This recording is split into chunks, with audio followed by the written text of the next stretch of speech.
आपको एक balance sheet दे रखी है ऑफ भारत गैस लिमिटेड, जो कि बैलेंस शीट है आपको 2 साल की दी हुई है बच्चों। एक 31 मार्च 2023 को ईयर जो खत्म हो रहा है उसकी, और एक 31 मार्च 2022 को जो ईयर खत्म हुआ था उसकी। इसका इक्विटी एंड लायबिलिटीज पार्ट में आपको शेयर होल्डर फंड के अंदर शेयर कैपिटल और रिजर्व सरप्लस दे रखा है। इनकी करंट ईयर वैल्यूज ये हैं 14 लाख और 5 लाख, प्रीवियस ईयर वैल्यूज है 10 लाख और 4 लाख। नॉन करंट लायबिलिटी के अंदर लॉन्ग टर्म बोरिंग दे रखा है, करंट ईयर में 5 लाख, प्रीवियस ईयर में 1,40,000। यहाँ पे मैं क्लियर कर दूं बच्चों, रिजर्व सरप्लस के अंदर आपको प्रॉफिट एंड लॉस का बैलेंस दे रखा है, balance in statement of profit and loss. ठीक है बच्चों, और कुछ नहीं है इसके अंदर। करंट लायबिलिटी के अंदर ट्रेड पेबल है और शॉर्ट टर्म प्रोविजंस है। ट्रेड पेबल जो है वो करंट ईयर में 1 लाख है, प्रीवियस ईयर में 60,000 था। और शॉर्ट टर्म प्रोविजन जिसके अंदर प्रोविजन फॉर टैक्स दे रखा है वो करंट ईयर में 80,000 है, प्रीवियस ईयर में 60,000 है। टोटल है करंट ईयर का 25,80,000, प्रीवियस ईयर का 16,60,000। एसेट साइड में आपको नॉन करंट एसेट दे रखा है, उसके अंदर property plant equipment and intangible asset दे रखा है, जिसके अंदर फर्दर आपको दे रखा है प्रॉपर्टी प्लांट इक्विपमेंट और इंटेंजिबल एसेट। इंटेंजिबल एसेट में गुडविल दे रखा है जो करंट ईयर में 140 है, प्रीवियस ईयर में 2 लाख थी। प्रॉपर्टी प्लांट इक्विपमेंट में आपको मशीनरी दे रखी है बच्चों, यहाँ पे मैंने बता रखा है इसके बारे में। मशीनरी दे रखी है करंट ईयर में 18,50,000, प्रीवियस ईयर में 10 लाख, और उस पर एक्यूमुलेटेड डेप्रिसिएशन माइनस करके दे रखा है। ठीक है बच्चों, 2,50,000 करंट ईयर में है और 1 लाख प्रीवियस ईयर में। सही है बच्चों। और करंट एसेट के अंदर इन्वेंट्री, ट्रेड रिसीवेबल्स और कैश एंड कैश इक्विवेलेंट्स दे रखे हैं। इन्वेंट्री करंट ईयर में 250 है, प्रीवियस ईयर में 2 लाख है। Trade receivable 5 lakh current year में, प्रीवियस ईयर में 3 lakh. Current cash and cash equivalents current year में 90,000, प्रीवियस ईयर में 60,000। सही है बच्चों। उसके अलावा आपको एडिशनल इंफॉर्मेशन में ये दे रखा है कि ड्यूरिंग द ईयर एक मशीन जिसकी कॉस्ट थी ₹3 लाख और जिसपे एक्यूमुलेटेड डेप्रिसिएशन था ₹45,000, उसको बेच दिया गया एट ₹1,35,000। तो बच्चों ये इंफॉर्मेशन आपको दे रखी है। ठीक है बच्चों।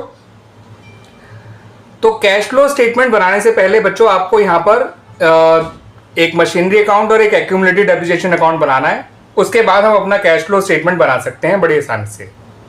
तो आइए पहले मशीनरी अकाउंट और एक्यूमुलेटेड डेप्रिसिएशन अकाउंट बना लेते हैं। तो बच्चों मशीनरी अकाउंट जब आप बनाएंगे मशीनरी अकाउंट, तो उसका प्रीवियस ईयर बैलेंस यहाँ लिखिएगा, करंट ईयर बैलेंस यहाँ लिखिएगा। मशीनरी अकाउंट का प्रीवियस ईयर बैलेंस है ₹10 लाख। मैं बच्चों ऐसे लिख रहा हूँ, आप समझ जाइएगा। करंट ईयर बैलेंस है 18,50,000। ये 10 लाख आप पूरा डिजिट्स में लिखिएगा, 1850 डिजिट्स में लिखिएगा। ठीक है बच्चों। फिर जो नीचे आपको एडिशनल इंफॉर्मेशन दे रखी थी वो ये कि मशीन जिसकी कॉस्ट थी 3 लाख और उस पर एक्यूमुलेटेड डेप्थ था 45,000, उसको बेचा है 1,35,000 का। तो मशीन के एक्यूमुलेटेड डेप्थ को यहाँ लिख लीजिए, एक्यूमुलेटेड डेप्थ को जो कि है 45,000। जितने का उसको बेचा वो यहाँ लिख लीजिए बाय बैंक 1,35,000। अब इस पर प्रॉफिट हुआ या लॉस इसके बेचने पे वो मैं आपको बता देता हूँ बच्चों। मशीन का कॉस्ट है 3 लाख, एक्यूमुलेटेड डेप्थ है 45,000, तो उसकी बुक वैल्यू आ गई 2,55,000। बेच रहे हैं 1,35,000 का, तो साफ नजर आ रहा है बच्चों कि हमें उसमें लॉस हो रहा है 1,20,000 का। ठीक है, लॉस को भी यही लिखेंगे हम, loss on sale of machinery, ये भी आ जाएगा इधर 1,20,000। सही है बच्चों। और जो भी बैलेंसिंग फिगर है वो परचेज ऑफ मशीनरी आ जाएगा। ये 18,50,000 था बच्चों, 1850 प्लस ये तीनों जोड़ेंगे तो 3 लाख हो जाएगा, तो ये 2150 हो गया बच्चों टोटल। 21,50,000 में से 10 लाख कम कर दीजिए, आपकी परचेज ऑफ मशीनरी निकल आई 11,50,000। तो मशीनरी की परचेज समझ में आ गई बच्चों कैसे आई। प्रीवियस ईयर यहाँ लिखा बैलेंस, करंट ईयर यहाँ बैलेंस लिखा, एक्यूमुलेटेड डेप्थ यहाँ लिख दिया, जिस मशीन को बेचा उसकी सेल को यहाँ लिख दिया और उसके उन्होंने लॉस को यहाँ लिख दिया। लॉस मैंने ऐसे निकाला है, कॉस्ट में से एक्यूमुलेटेड डेप्थ हटाया, आई बुक वैल्यू में से सेल को हटाया, आ गया लॉस। क्लियर बच्चों। तो इस तरह से हमारा ये मशीनरी अकाउंट तो बन गया। आइए अब अपना एक्यूमुलेटेड डेप्रिसिएशन अकाउंट और बना लेते हैं। एक्यूमुलेटेड डेप्रिसिएशन अकाउंट जब आप बनाएंगे बच्चों, तो उसका previous year balance right side लिखिएगा, current year balance debit side लिखिएगा। जो मशीन बेची थी उसके एक्यूमुलेटेड डेप्थ को यहाँ लिखिए, बैलेंसिंग फिगर होगा depreciation charge during the year. इसका प्रीवियस ईयर बैलेंस था मशीनरी का 1 लाख, सॉरी एक्यूमुलेटेड डेप्ट का 1 लाख। करंट ईयर बैलेंस है 2,50,000। Accumulated depreciation of the sold machinery है 45, तो depreciation charge during the year आ जाएगा 1,95,000। टोटल है 2,95,000, उसमें से 1 लाख माइनस कर दिया, ये आ गया 1,95,000 is the depreciation of the machinery sold. वो तो खैर 45 है, ये डेप्रिसिएशन है चार्ज ड्यूरिंग द ईयर, ठीक है, जिसे हम अपनी ऑपरेटिंग एक्टिविटीज में शो करेंगे। तो आइए बच्चों, अब हम अपना बना लेते हैं कैश फ्लो स्टेटमेंट, और इसकी शुरुआत करेंगे हम cash flow from operating activities से। तो बच्चों कैश फ्लो स्टेटमेंट की शुरुआत करेंगे cash flow from operating activities से। आप पूरा लिखिएगा बच्चों। इसकी शुरुआत करेंगे balance in statement of PnL से, और balance in statement of PnL जो है बच्चों वो आप करंट ईयर और प्रीवियस ईयर के डिफरेंस से ले सकते हैं। तो इनका जो करंट ईयर वैल्यू है वो है ₹5 लाख, प्रीवियस ईयर वैल्यू है 4 लाख, तो डिफरेंस आ गया 1 लाख। ठीक है बच्चों। अब आपको वो सब चीजें जो ऐड करनी है जो कि जैसे कि अप्रोप्रिएशन कोई किया जाता है आउट ऑफ प्रॉफिट्स, जैसे कोई रिजर्व, डिविडेंड, ठीक है, या कोई प्रोविजन फॉर टैक्स आपने बनाया हो, तो वो सब इसमें आते हैं सबसे पहले जो इसमें ऐड किए जाते हैं। तो डिविडेंड वगैरह तो कोई भी नहीं है, हमने पूरा क्वेश्चन पढ़ लिया था बच्चों। कोई रिजर्व भी नहीं है, होता तो रिजर्व सरप्लस में दे रखा होता, लेकिन प्रोविजन फॉर टैक्स जरूर है जो आपको शॉर्ट टर्म प्रोविजन में दे रखा है, और ये आप करंट ईयर वाला लीजिएगा बच्चों। ठीक है बच्चों, करंट ईयर वाला, और करंट ईयर वाला है 80,000। इनको जोड़ लीजिएगा बच्चों, और कुछ नहीं आएगा इसमें, और आपका आ जाएगा net profit before tax and extraordinary items. और क्या क्या आ सकता था वो बता देता हूं। और आ सकता था बच्चों आपका डिविडेंड, इंटरिम या प्रपोज, लेकिन था नहीं। रिजर्व, जनरल रिजर्व या वर्कमैन कंपनसेशन रिजर्व, वो भी कुछ नहीं था, लेकिन प्रोविजन फॉर टैक्स जरूर था, वो हमने लिया है करंट ईयर का। अब आपको करना है adjustment for non cash and non operating items. इसके अंदर सबसे पहले डेप्रिसिएशन को ऐड करिए बच्चों, जो कि 1,95,000 था। फिर अगर कोई इंटेंजिबल एसेट अमोर्टाइज हुई है तो वो ले सकते हैं, तो आप अपनी गुडविल देख सकते हो, वो अमोर्टाइज हो रही है।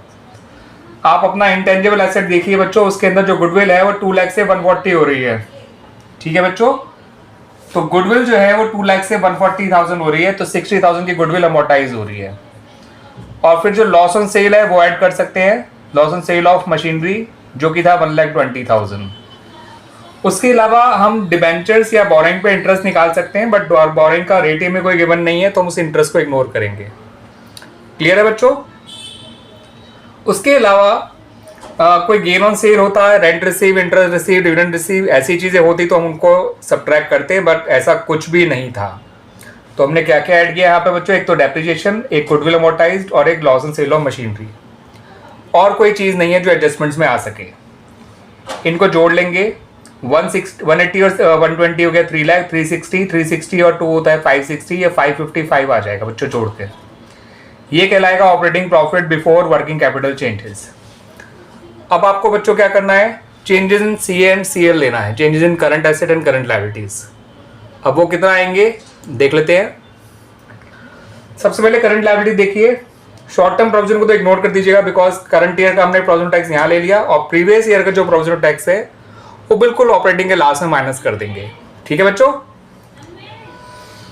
तो बच्चों ट्रेड पेबल को जरूर ले लीजिएगा। ट्रेड पेबल जो है वो इंक्रीज हो रहा है, 60,000 से 1 लाख हो रहा है, तो इंक्रीज इन ट्रेड पेबल जो होता है वो प्लस किया जाता है, तो इसे प्लस करेंगे 40,000। फिर आएंगे करंट एसेट्स पे, वहां पे इन्वेंट्री आपकी 50,000 बढ़ रही है, तो इन्वेंट्री का इंक्रीज जो होना होता है, करंट एसेट का इंक्रीज माइनस किया जाता है, तो इसे 50,000 हम माइनस कर देंगे। उसके अलावा ट्रेड रिसीवेबल भी 2 लाख इंक्रीज हो रहे हैं, तो उसे भी आप माइनस कर दीजिएगा 2 लाख। ठीक है बच्चों, इतना करेंगे तो आपका निकल कर आएगा कैश जनरेटेड फ्रॉम ऑपरेशंस। तो कैश जनरेटेड फ्रॉम ऑपरेशन आ गया 555 में से 40 जोड़ेंगे 595, 595 में से 250 कम कर देंगे, तो ये आएगा एग्जैक्टली 250 और 95 होता है 345। तो 345,000 आपका आ गया कैश जनरेटेड फ्रॉम ऑपरेशंस। इसमें से बस लास्ट में आपको टैक्स पेड और माइनस करना है बच्चों, फिर सारा हो जाएगा। और टैक्स पेड कितना है बच्चों, जो प्रीवियस ईयर का दे रखा है अप्रोक्सीमेट टैक्स, उसको ले लीजिए 60,000। तो 345 में से 60 कम करेंगे तो ये आएगा 2,85,000। तो this is the final answer of operating activities. Cash flow from operating activities आपका आ गया 2,85,000। सही है बच्चों, तो ये है पूरा आपका cash flow from operating. Clear बच्चों, इतना समझ में आ गया।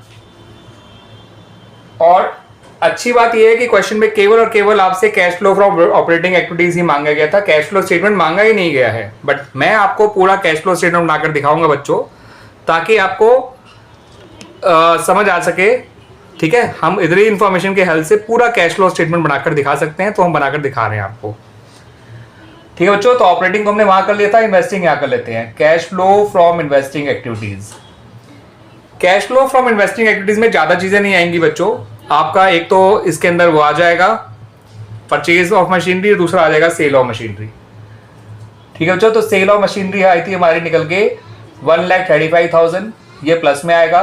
परचेज ऑफ मशीनरी माइनस में आ जाएगा, जो कि हमें दे रखा है, जो हमने निकाला था बच्चों 11,50,000। और कुछ नहीं आएगा बच्चों इन्वेस्टिंग में। तो 50 में से 35 गया 15, 11 में से बन गया 10, 10,15,000 नेगेटिव आ जाएगा। ये कहलाएगा cash used in investing activities. Now come to the financing activities. Financing में बच्चों शेयर्स आते हैं, डिवेंचर्स आते हैं, लोन आते हैं।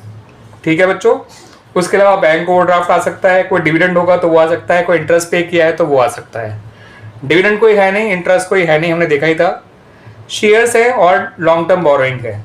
शेयर्स जो हैं वो हमारे इंक्रीज हो रहे हैं, 10 लाख से 14 लाख हो रहे हैं। तो cash flow from financing activities में सबसे पहले हम लेंगे proceed from issue of shares, जो कि है ₹4 लाख पॉजिटिव। उसके अलावा हमारा लॉन्ग टर्म बोरोइंग भी जो है वो 3,60,000 इंक्रीज हो रहा है। तो लॉन्ग टर्म बोरोइंग भी हमने इंक्रीज लिया होगा तो वो भी 3,60,000 पॉजिटिव ही आ जाएगा। इसका आंसर आ गया बच्चों 7,60,000 cash flow from financing activities. सही है बच्चों, अब हमें करना क्या है, बच्चों वो देख लीजिए।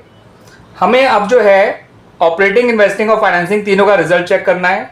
760 और 285 होता है बच्चों, 760 और 2 होता है 960, 85 और 60 होता है 1045 और यह है 1015। तो इनका नेट रिजल्ट कहलाता है net increase in cash and cash equivalents, जो कि ऑपरेटिंग, इन्वेस्टिंग और फाइनेंसिंग तीनों को जोड़कर आएगा। ये आया ₹30,000 बच्चों, इन तीनों का result, this plus this plus this. अब इसमें opening cash and cash equivalent plus कर देंगे, जो कि है